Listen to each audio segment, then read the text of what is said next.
सूर्य, पृथ्वी और चंद्रमा जब एक कतार में आ जाए यानी कि एक सीधी लाइन में आ जाए तो उस दिन को हम चंद्र ग्रहण कहते हैं।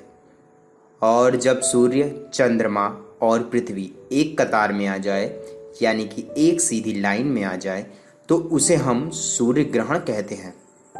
तो आइए इन सब बातों को विस्तार से समझते हैं। यकीन मानिए दोस्तों, आप इस वीडियो को देखने के बाद सूर्य ग्रहण, चंद्र ग्रहण, पूर्णिमा, अमावस्या इन सभी चीज़ों को अच्छे तरीके से समझ जाएंगे। आपको कोई कंफ्यूजन नहीं होगा। चंद्र ग्रहण तब होता है जब पृथ्वी का शैडो यानी पृथ्वी की परछाई चंद्रमा पर पड़े तो उसे हम चंद्र ग्रहण कहते हैं। और चंद्र ग्रहण हमेशा पूर्णिमा के दिन ही पड़ता है और उस दिन चंद्रमा हमेशा रक्त की तरह लाल होता है। अब लाल क्यों होता है? वह इसलिए क्योंकि सूर्य का प्रकाश पृथ्वी पर पड़ते हुए चंद्रमा पर जाता है तो पृथ्वी सूर्य में उपस्थित और सभी कलर को वातावरण में फैला देता है और रेड कलर को ही सिर्फ आगे की तरफ पास कर देता है, जिसकी वजह से चंद्रमा रक्त की तरह लाल दिखता है। अब कुछ लोगों के मन में यह क्वेश्चन उठ रहा होगा कि जब पृथ्वी पूरी तरीके से चंद्रमा को ढक लेता है तो वह रेड कैसे दिख सकता है? चंद्रमा को तो दिखना ही नहीं चाहिए क्योंकि चंद्रमा खुद की प्रकाश से प्रकाशित नहीं होता, वह तो सूर्य के प्रकाश से प्रकाशित होता है। तो जब सूर्य का प्रकाश चंद्रमा पर पड़ ही नहीं रहा है पृथ्वी के कारण तो चंद्रमा को दिखना ही नहीं चाहिए। अब जिसके मन में ऐसी क्वेश्चन उठ रही है उसके लिए एक और क्वेश्चन यह है कि जब दिन के उजाले में यानी जब सूर्य निकलता है उस समय हमारे घर में भी प्रकाश रहता है, जबकि घर पूरी तरीके से पैक होता है, फिर भी हमारे घर में पूरी तरीके से सूर्य का प्रकाश पहुंच जाता है। ऐसा क्यों होता है? देखो दोस्तों, सूर्य पृथ्वी से बहुत बड़ा है और चंद्रमा पृथ्वी से बहुत छोटा, इसलिए ऐसा होता है। सब मिलाकर यह है कि सूर्य इतना बड़ा है कि उसके आने वाले दायरे में सभी चीजों को वह प्रकाशित कर देता है, भले ही उसके प्रकाश में थोड़ी सी कमी आ जाए। और वैसे भी हमने तो आपको यह बोला है कि पृथ्वी की परछाई अगर चंद्रमा पर पड़े तो उसे हम चंद्र ग्रहण कहते हैं और परछाई देखने के लिए प्रकाश का होना जरूरी है, वरना परछाई कैसे दिखेगी? आपको यह तो समझ में आ गया होगा। जैसा कि हमने आपको बताया कि चंद्र ग्रहण हमेशा पूर्णिमा के दिन ही पड़ता है, उसी तरीके से सूर्य ग्रहण हमेशा अमावस्या के दिन ही पड़ता है। जब सूर्य, चंद्रमा और पृथ्वी एक सीधी लाइन में आ जाए तो चंद्रमा का छाया यानी चंद्रमा का परछाई पृथ्वी पर पड़ता है। तो जिस भाग पर चंद्रमा का छाया पृथ्वी पर पड़ता है उस भाग में उपस्थित लोगों के लिए सूर्य ग्रहण होता है, यानी कि उस एरिया में खड़े होकर कोई भी सूर्य को नहीं देख सकता क्योंकि चंद्रमा ने सूर्य को पूरी तरीके से ढक लिया है। अब यहाँ पर सूर्य ग्रहण आंशिक भी हो सकता है और पूर्ण भी हो सकता है। आंशिक सूर्य ग्रहण में चंद्रमा सूर्य को थोड़ा सा ढकता है और पृथ्वी पर उसकी थोड़ी सी परछाई पड़ती है। पूर्ण सूर्य ग्रहण में चंद्रमा सूरज को पूरी तरीके से ढकता है। जैसे चंद्रमा हमेशा पूर्णिमा के दिन ही पड़ता है, उसी तरीके से सूर्य ग्रहण हमेशा अमावस्या के दिन ही पड़ता है। अब कुछ लोगों के मन में यह क्वेश्चन उठ रहा होगा कि हर पूर्णिमा और अमावस्या के दिन सूर्य ग्रहण और चंद्र ग्रहण क्यों नहीं पड़ता है? वह इसलिए क्योंकि चंद्रमा अपने ऑर्बिट यानी कक्ष से 5 डिग्री झुका हुआ है। ऑर्बिट यानी कक्ष वह रेखा है जिस पर चंद्रमा पृथ्वी की परिक्रमा करती है, यानी चंद्रमा सदैव अपने कक्ष में ही परिक्रमा करता है।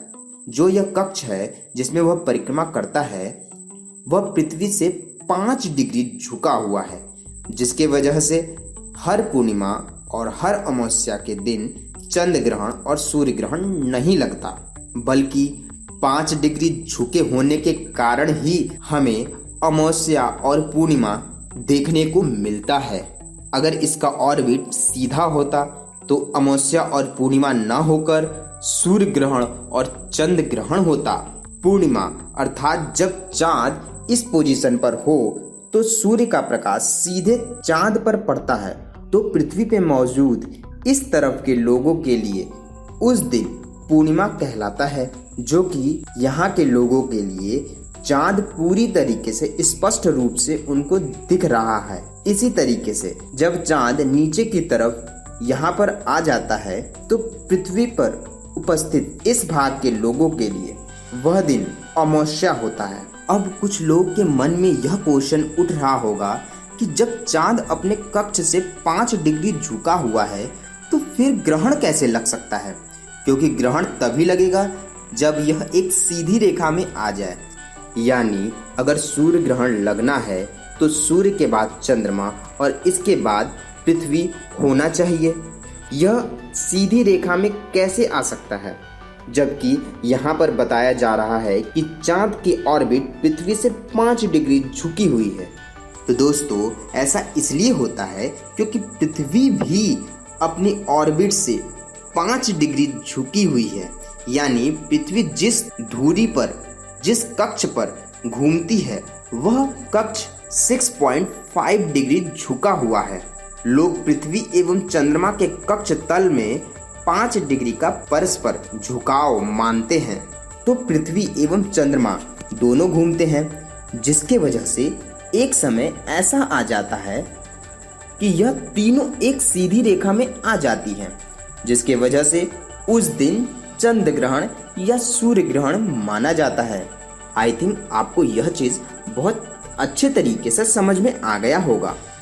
अब कुछ महत्वपूर्ण बातों को समझ लेते हैं। पृथ्वी 2 तरीके से गति करती है, यानी 2 तरीके से घूमती है। पहला दैनिक गति या घूर्णन, दूसरा वार्षिक गति या इसे परिक्रमा भी बोल सकते हैं। दैनिक गति अर्थात जब पृथ्वी अपनी धुरी पर सूर्य के सामने पश्चिम से पूरब की ओर एक तरफ पूरी तरीके से चक्कर लगाती है तो उसे हम दैनिक गति कहते हैं। आप इसे इस तरीके से समझ सकते हैं कि पृथ्वी अपना पूरा गोल चक्कर लगाती है, उसे दैनिक गति कहते हैं। इसका यह मतलब है कि सूरज पूरब से नहीं निकलता, बल्कि पृथ्वी पश्चिम से पूरब की ओर मुड़ती है या घूमती है। सोचने वाली बात है ना। पृथ्वी अपना एक पूरा चक्कर 23 घंटे 56 मिनट 4 सेकंड में पूरा करता है। यानी पूरा एक चक्कर पूरा करने के लिए 1 दिन लगता है, और इसी वजह से रात और दिन होता है। क्योंकि इस वक्त आप देखिए कि पृथ्वी का यह भाग सूरज के सामने है तो यह दिन होगा, और अब पृथ्वी घूमते हुए पश्चिम से पूरब की ओर मुड़ जाती है तो यह भाग रात्रि कहलाएगी और रात वाला भाग दिन में बदल जाएगा। परिक्रमा यानी वार्षिक गति, जब पृथ्वी अपने अंडाकार पथ पर सूरज के चारों तरफ घूमकर एक चक्कर या परिक्रमा करती है तो उसे ही वार्षिक गति कहते हैं। तो दोस्तों यहाँ पर ध्यान देने वाली बात यह है कि पृथ्वी की ऑर्बिट, पृथ्वी की कक्ष पूरी तरीके से गोल नहीं है, बल्कि वह अंडाकार शेप में है। इसलिए तो गर्मी और ठंडी आ जाती है। गर्मी के दिनों में पृथ्वी सूरज के सबसे करीबी हिस्से पर रहती है, और ठंडी के दिन में पृथ्वी अपने ऑर्बिट से सबसे दूर वाले जगह पर स्थिर रहती है। चंद्रमा पृथ्वी का पूरा एक चक्कर 29 दिन 5 घंटे में पूरा कर देती है, जिसे हम 1 महीने कहते हैं। और इस पूरे 1 महीने में सिर्फ एक बार पूर्णिमा और एक बार ही अमावस्या पड़ता है। वैसे हम पूर्णिमा और अमावस्या के बारे में विस्तृत जानकारी दे चुके हैं, यानी कि पूर्णिमा और अमावस्या पर एक वीडियो बना चुके हैं। अगर आपको वह वीडियो देखना है तो आप हमारे चैनल पर जाकर उस वीडियो को देख सकते हैं। जैसे पृथ्वी पर ग्रेविटी 9.8 मीटर पर सेकंड स्क्वायर है, उसी तरीके से चंद्रमा पर ग्रेविटी 1.6 मीटर पर सेकंड स्क्वायर है। ग्रेविटी हमारे वेट पर बहुत ज़्यादा इफेक्ट करता है। तो जैसे मान लीजिए कि हमारा वेट पृथ्वी पर 65 केजी है, तो वह चांद पर 10.75 केजी रह जाएगा। तो जिन्हें अपने वेट से शिकायत है उन्हें अपने वेट घटाने की जरूरत नहीं है, उन्हें सिर्फ और सिर्फ अपने ग्रह को छोड़ने की जरूरत है। यह सभी चीजें पृथ्वी के ग्रेविटी के कारण हो रहा है, तो वेट घटाने पे ज्यादा फोकस मत करिए। नहीं दोस्तों, यह तो सिर्फ एक मजाक था। वेट के चक्कर में पार्टी मत बदल लेना। पृथ्वी के निवासी हो, पृथ्वी के ही रहना। परंतु वेट के मामले में यह बिल्कुल सही चीज है। दोस्तों, आपको पता है, अगर आपका घर चांद पर होता तो एक फ्लोर पर जाने के लिए सीढ़ी की जरूरत नहीं पड़ती। आप जंप कर कर एक फ्लोर पर बहुत आसानी से पहुंच सकते थे। और अगर आप ऊपर से नीचे की तरफ गिरते हैं तो भी स्पीड में नहीं गिरेंगे जितने स्पीड में आप पृथ्वी पर गिरते हैं। सोच कर देखिए जरा कितना मजा आएगा। तो दोस्तों, आपको भी अगर जानना है कि आपका वेट चांद पर कितना होगा तो आप अपना वेट कमेंट बॉक्स में लिखें। हम आपको चांद पर आपका वेट कितना होगा उसका इंफॉर्मेशन जरूर देंगे। और अगर आप अपना वेट खुद से निकालना चाहते हैं, सब मिलाकर आप कमेंट नहीं करना चाहते हैं, तो आप खुद से भी निकाल सकते हैं। उसका फॉर्मूला यह है कि weight on earth upon 9.81 into 1.62। इस फॉर्मूले से आप अपना वेट निकाल सकते हैं। तो दोस्तों, किन लोगों को चांद पर जाने का सबसे ज्यादा मन है, और अगर चांद पर आप जाओगे तो सबसे पहले क्या करोगे, आप हमें कमेंट में जरूर बताओ। तो दोस्तों, हमारे समझ से आपको इस वीडियो में काफी कुछ सीखने को मिला होगा। आपको हमारा यह वीडियो कैसा लगा आप हमें जरूर बताएं। आपको अगर इस वीडियो में कोई भी डाउट हो तो आप हमसे जरूर पूछ सकते हैं, या आपका कोई भी क्वेश्चन हो चांद को लेकर तो वह भी आप हमसे पूछ सकते हैं। आपको इस वीडियो में कौन सा पार्ट सबसे अच्छा लगा आप हमें जरूर बताएं। अगर आप हमारी फैमिली में नए हैं तो आप हमारे चैनल को जरूर सब्सक्राइब करें और यह जो बेल आइकन है उसे दबाना ना भूलें सबसे पहले वीडियो पाने के लिए। वीडियो अच्छा लगा तो लाइक करना ना भूलें, शेयर तो कर ही दीजिए। नेक्स्ट वीडियो में मिलते हैं नेक्स्ट टॉपिक के साथ। तब तक के लिए bye bye. Thank you for watching.